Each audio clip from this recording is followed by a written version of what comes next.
Haïti a eu pour vocation de libérer toutes les nations opprimées.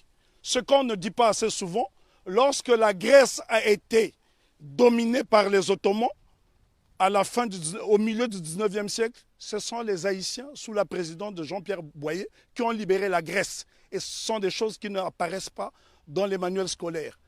Une autre information inédite, c'est grâce à la voix d'Haïti que l'État d'Israël a été créé en 1948.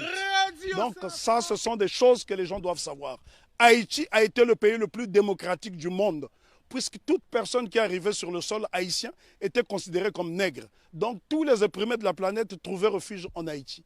Et ce pays est devenu aujourd'hui une vitrine effrayante de la pauvreté. Je suis obligé d'insister sur le mot de vitrine parce qu'il a subi un blocus qu'aucune nation n'avait subi.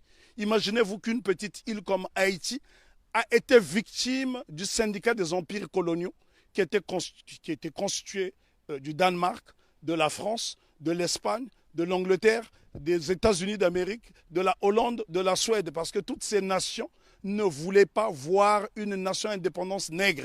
Et souvent on dit de Haïti que ça a été la première république nègre. Non, Haïti n'a jamais été une première république nègre, ça a été un empire africain reconstitué, puisque l'empereur Jean-Jacques Dessalines va se faire couronner empereur Jacques Ier.